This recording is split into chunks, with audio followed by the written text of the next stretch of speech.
How is it going, Bears fans? Welcome back to another episode of the Bear Down podcast, where we talk everything Bears every day of the week. Today, we continue our Week 2 coverage, taking a look at the New York Giants. So let's hop right into it. I am your host, Chris Maltby, and today I am joined with my co-hosts, Parth and Jaylen McClinton. Boys, how's it going? Doing pretty good. Just ate some lunch, so, here ready to record another Bears video. We got a great guest today, so let's hop right into it. Yeah, same here. I love talking about football in general, so just excited to talk to our guest on, the opposing team. And yes, we are joined with a guest today. She's a senior writer for GiantsCountry.com and Sports Illustrated, the host of the Locked On Giants podcast, and her book, Big 50 Men and Moments That Made the New York Giants, just released on Amazon and is at Barnes & Noble. So welcome to the show, Patricia Traina. How's it going? Very well. Thanks for having me, guys. Absolutely. So let's just hop right into it. Obviously, we saw the Giants play a couple of nights ago, but taking a look at their 2019 season, they finished third in the NFC East behind the 8-8 Dallas Cowboys. Daniel Jones had a tough go in his rookie season, but was still showing promise at times. Passed for just over 3,000 yards, 24 touchdowns, also had 12 interceptions. And we all know that Jones was sacked 38 times and ended up with 18 fumbles, which was tied for the fifth most in NFL history. Patricia, before we get into the Giants specifically, the Bears, on the other hand, had one heck of a Week 1 comeback in Detroit as fourth-year quarterback Mitchell Trubisky went 8 for 10 for 89 yards and 3 touchdowns in the fourth quarter. So before we get to your Giants, I want to know, what were your thoughts on the Bears' comeback last weekend in Detroit? Hey, there's nothing better than when you're down, a couple scores to come back. I mean, it's very inspirational. I'm sure it was uplifting to the fans. So kudos to the Bears for finding a way to get it done. Absolutely. So now going on to your Giants, we saw the Giants fall at home a few nights ago to the Pittsburgh Steelers at home, a game in which Ben Roethlisberger showed to be successful in his first game back after a long time, throwing for 229 yards, 3 touchdowns, and had a passer rating of 117.8. On the other hand, Daniel Jones had 2 interceptions and 2 touchdowns, and the Giants couldn't really get the run game going, as we saw Saquon Barkley have 15 carries for 6 yards. Pat, would you mind recapping through the Week 1 loss? Yeah, I mean, as far as Daniel Jones goes, I'll be honest with you. Other than those 2 interceptions, I thought he did a lot of good things. He took a lot of hits. He didn't have a whole lot of protection. His offensive line, stop me if you've heard this before, Giant fans. His offensive line didn't really, they weren't consistent with the protection. But I give Jones credit because he hung in there. A couple of times he got hit, and whereas last year he might have lost the ball, he managed to hang on to it. So good for him for that. Regarding Saquon Barkley, I just finished actually doing a film breakdown on some of his rushes for a loss.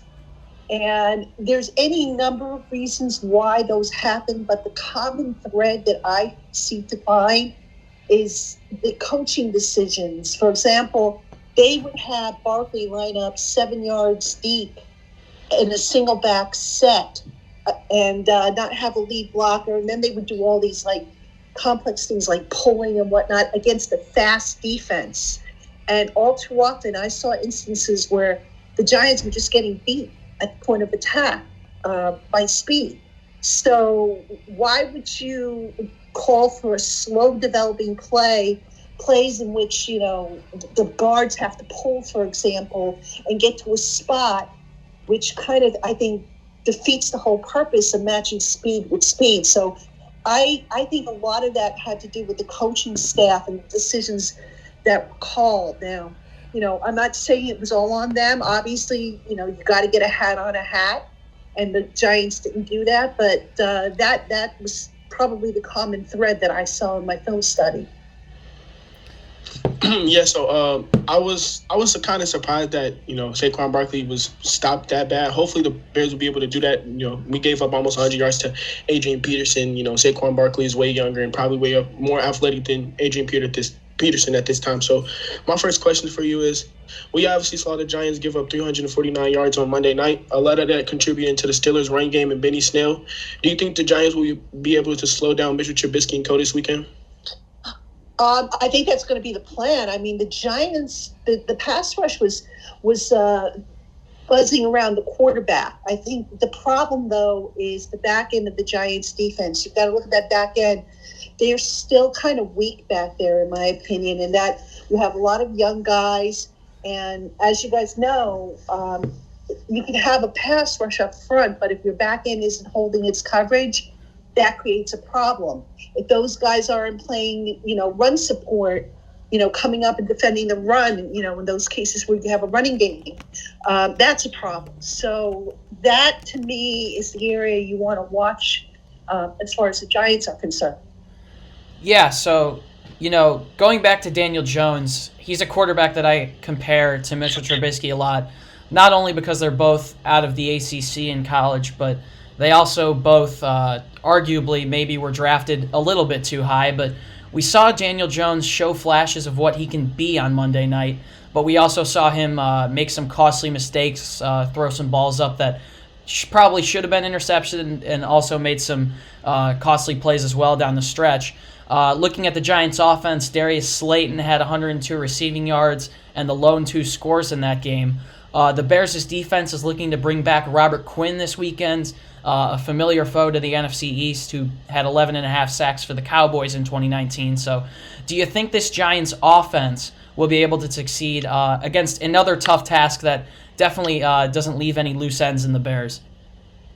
Well, I think the Bears have a really good defense. I don't know, and don't take this personally, guys, I don't know that I would put their defense in the same category as the Steelers. No worries. It's a different system. It's a different type of system, a little different, levels of talent.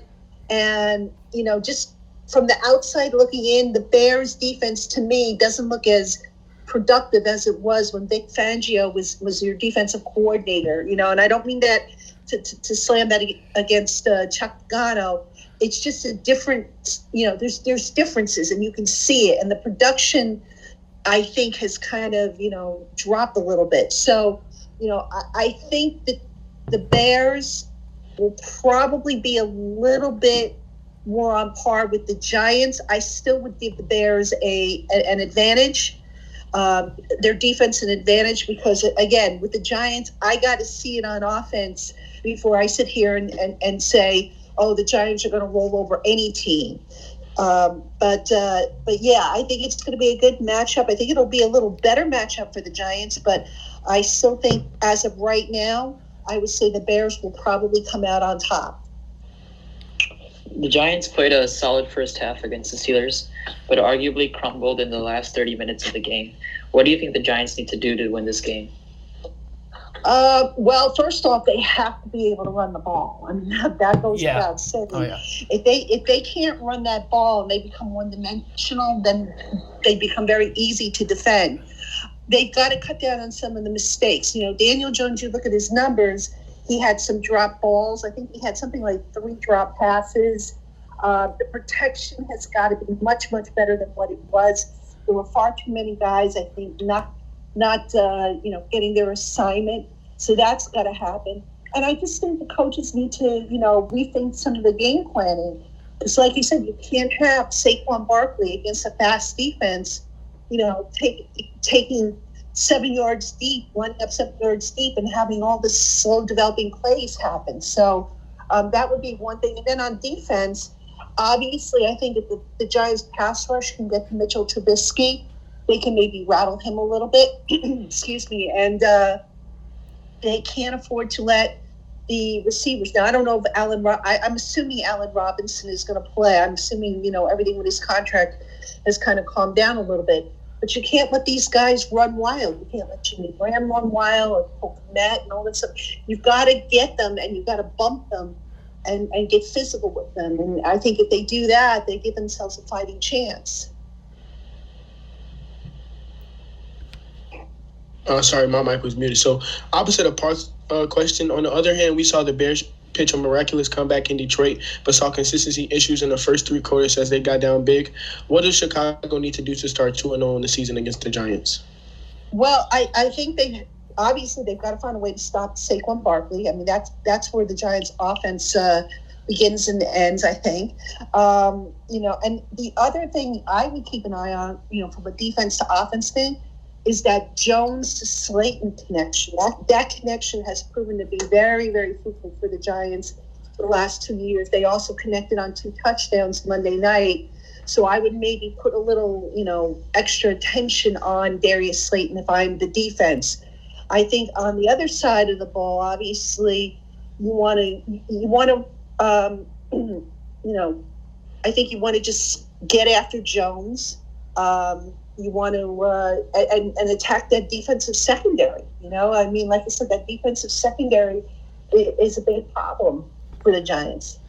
Yeah, we saw Khalil Mack force a fumble from Daniel Jones in the 1914 Bears win last year, so that should definitely be interesting. I saw him falling down a lot with 2 hands on the ball a couple of nights ago, so looked like his ability to be able to protect that rock definitely has improved. But we end all of these episodes of Meet the Opponents after we get through our questions by asking our guest for a score prediction. So, Patricia, how do you think this one plays out in Chicago on Sunday? Oh, gosh. I am so bad at predicting scores. I don't even know what the spread is. But, I think it's Bears minus 5.5. 5.5? Yeah. Gosh.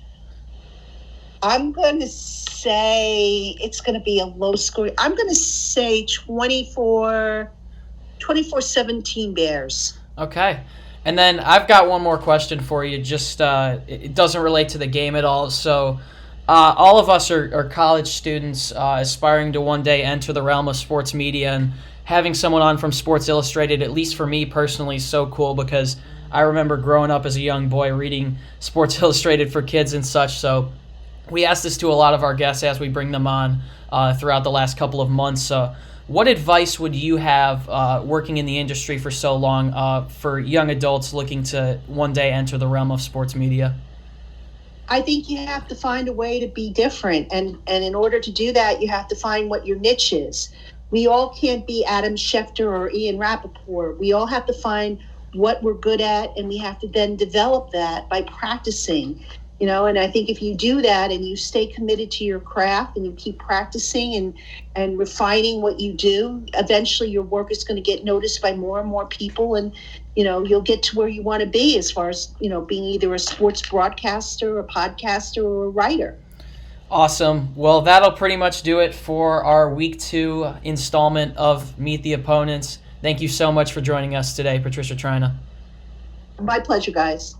If you guys want to find more Giants content from Pat, you can head over to giantscountry.com. You can also find her on Twitter at Patricia Traina. You can also find her new book, Big 50 Men and Moments That Made the New York Giants, in stores now and on Amazon.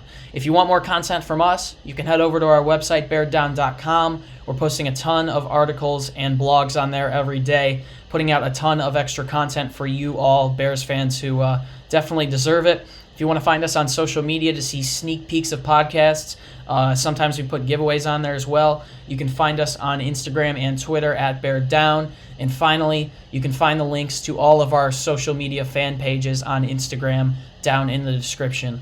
Parth, Jaylen McClinton, second upload on the day, but always feels good to have a double upload day, and that was quite the guest. She had some good stuff to say, so any last words? It was great to record with Patricia. She had some insight on the Giants. We just saw the Giants play on Monday, so they're gonna have a short week this week, which is always a plus for the Bears. Any team off of a short week usually gets less days to prepare for the Bears, so that'll be fun. Let's hope the Bears can pull it out. All the Allen Robinson talks are kind of slowing down now. Matt Nagy and Ryan Pace both spoke to Robinson today or yesterday, so hopefully that cools down and they can get an extension going soon. Yeah, like what Parth said, hopefully, we can get this Allen Robinson situation calmed down. We don't want him to be, frustrated with, the coaches and stuff like that, even though he said he's not. He said he wants to play in Chicago, but we might not know if those are his true intentions. Hopefully we can go to Soldier Field, our home opening, get a W. Yeah, I will say, in regards to the Allen Robinson situation, actions speak louder than words. But it's been a pleasure to be your host. Once again, my name is Chris Maltby. Thank you guys so much for tuning in. If you made it this far and haven't subscribed already and want Bears content every day of the week, do us a favor, whatever platform you're on, subscribe. Also, if you're on YouTube, do us a favor, slap a like on this video. Look, my final words are probably, one thing that Patricia said throughout the episode is how important it is that we get pressure on Daniel Jones. Robert Quinn's looking to be limited all week in practice. Seems like it's going to be a game-time decision for him. We'll hopefully have him back by week 3. I think there's an outside chance that he plays this week, and getting him back would absolutely change the landscape and the dynamic of this game. So, Bears fans, do us a favor. As always, stay safe and bear down. We'll see you in the next episode. Peace.